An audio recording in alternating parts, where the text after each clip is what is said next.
Hello and welcome back to my channel. Myself Monica, and as I said earlier in my previous video of how to do your examination, I will be bringing much more content on ENT examinations, and today I have brought assessment of hearing, which is a clinical test of hearing by using a tuning fork, as this is one of the most important point you have to do and know while doing the examination. So without further ado, let's get started. At first, I would like to give you some slight concept on conduction of sound. So sound, when someone speaks, it goes from pinna to external auditory canal to tympanic membrane, from there to the ossicular chain, from there to the footplate of stipes, oval window, from there it goes to organ of corti, then to the eighth nerve, auditory pathway and auditory cortex. Why is this important? Because from here you will understand about the ear conduction and bone conduction. So what is ear conduction? What is bone conduction? What do you mean by conductive deafness? What do you mean by sensorineural deafness? Okay, what do you mean by sensory deafness? What do you mean by neural deafness? So you have to understand that from pinna to this oval window, okay, if this is the conductive pathway of sound. So till here what happens is that we have already studied, that is the amplification of the sound. So this ossicular chain, it amplifies tympanic membrane, and ossicular chain and footplate of stipes, they amplify the sound 17 times more than they were heard. So it helps to vibrate the organ of corti more because they are traveling through ear, they are getting amplification. So the sound we listen through ear conduction, we hear it for a very long period of time. Whereas when sound directly goes to the organ of corti, then what happens is that there is no amplification happening. Okay, so when we keep the tuning fork in the mastoid region, so mastoid region, it has the part of our inner ear. Okay, so when we put tuning fork in our mastoid region, the organ of corti, they are getting stimulated, but the sound is not passing through this pathway, conductive pathway. It is directly going to the organ of corti, so it will not get amplified and it will be heard for a less period of time. Okay, and this organ of corti is the sensory part of the ear. It helps to convert the sound waves into the electrical impulses, which can be traveled by this eighth nerve to the auditory pathway and to the auditory cortex. So this is known as the sensory part, and this is the neural path. So combinedly we can call it sensorineural pathway. So conductive pathway till oval window, and from here it is a sensorineural pathway. In the organ of corti, transduction of sound occurs. The sound energy gets converted into electrical impulses. Since the organ of corti is the sensory apparatus for hearing, any defect here is known as sensory or cochlear hearing loss. From pinna to the footplate of stipes, conduction of the sound occurs. So this is the conductive pathway, and any defect here will lead to conductive deafness. Any defect of the nerves of the auditory pathway beyond the cochlea will lead to retrocochlear or neural hearing loss. Together, the sensory and neural hearing loss is known as sensorineural hearing loss. I hope you are able to get this. Just a brief. Now, congenital causes of conductive hearing loss. I have just given it so that you can take a note of it. Okay, I will not explain more. It is given in our book, Dingra also. So you can just go through it. I have just given so that it's important. Whenever you are doing, obviously you will be asked what are the congenital causes, what are the acquired causes. So for that, I have given. And then again, for sensorineural hearing loss, this congenital causes and acquired causes. This, I have just written this, that ear conduction is measure of all the three pathways, that is conductive, sensory as well neural. Why? Because it passes through the conductive pathway, it passes to the middle ear, it passes to the inner ear, and then it goes to the nerve, to the brain. So it consists of all the three pathway. But bone conduction, in both ear and bone conduction there is change in medium, but ear conduction sound passes through the middle ear where the transformer action is occurring. Hence ear conduction is louder and heard for longer duration than bone conduction in normal ear. Now tuning fork test. So these are the tests that we do with tuning fork: Rinnes test, Weber test, absolute bone conduction test, Swabach's test, Binge test, and Gilles test. Okay, or Gilles test, I don't know pronunciation, but this is what I think. And among them, these three are very important: Rinnes, Weber, and absolute bone conduction. All of these are important, but these are absolutely important. So we will be highlighting on these three more in this video. So it's about Rinnes test. Okay, so Rinnes test sign, what we have to know is that this is to compare ear conduction with bone conduction of the patient of the same ear. Okay, in the same ear you will look where the ear conduction is better than the bone conduction or not. So what we have learned till now is that ear conduction is 2 times better than the bone conduction. The middle ear that amplifies the sound, okay, 17 times more, and we hearing better and for a longer period of time. That is what we have learned till now, and it's the simplest concept. Okay, now what happens in conductive deafness? The ear, okay, and this is your middle ear and this is the inner ear.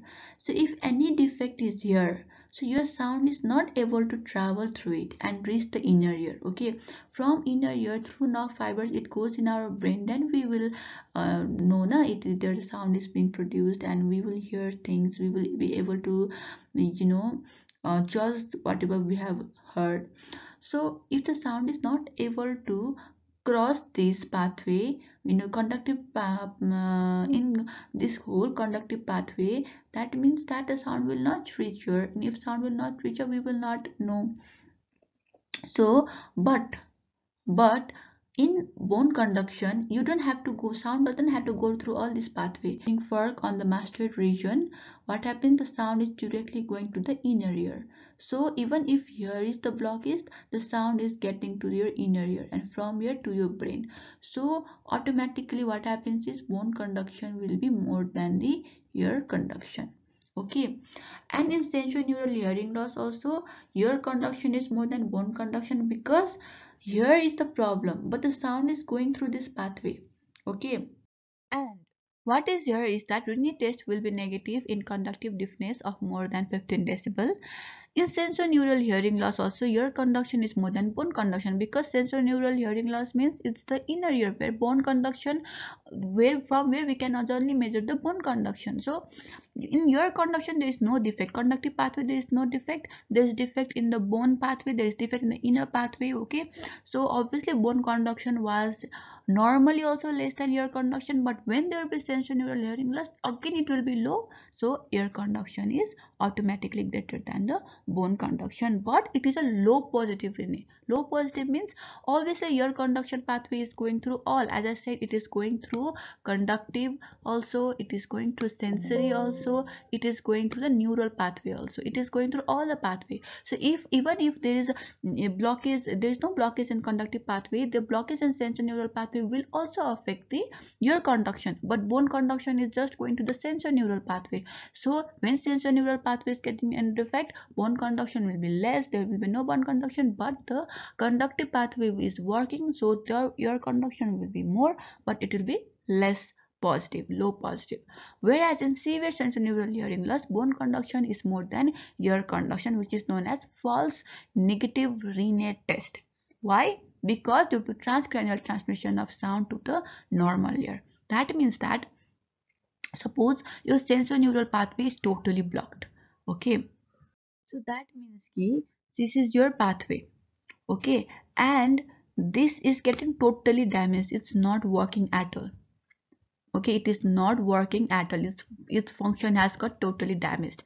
That means that for your conduction also it has to go to three pathway: conductive plus and neural, sensory plus neural. So if both sensory and neural are not working, that means conductive pathway, if through your conduction also sound will not go to your brain, it is not working at all, so your conduction will also be less.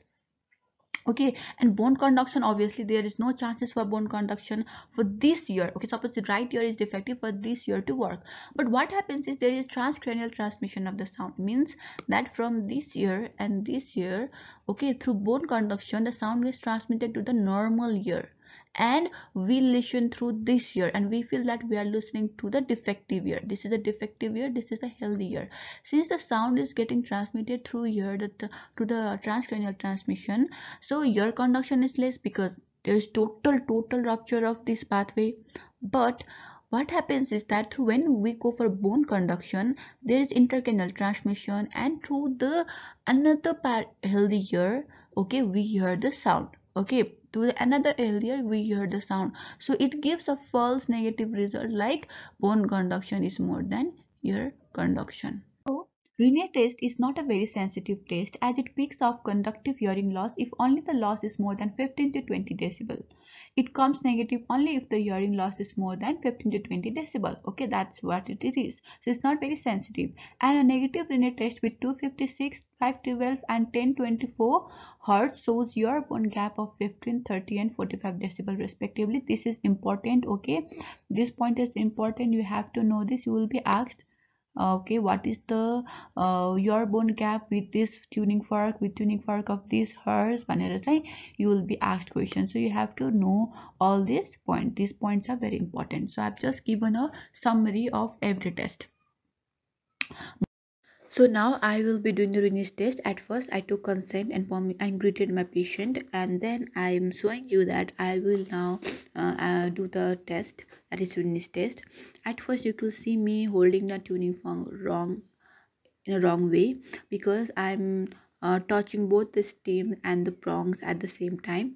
Okay, it doesn't, if I hold it like that, then there will not be a good vibration in the tuning fork. So I correct it and I'll show you guys. Okay, you have to hold it at the stem, should not touch the prongs while using it. Then I will strike it at my elbow. You can strike it any soft part, you know, which can give nice vibration to tuning fork. And then after that I'll put it at the mastoid region. So, and I asked my patient to give me a thumb sign when she will no longer hear the sound or the vibration produced by fork. Then I will keep it at the ear. Since she was still here, she could hear the vibration, so she didn't give me a thumbs up sign.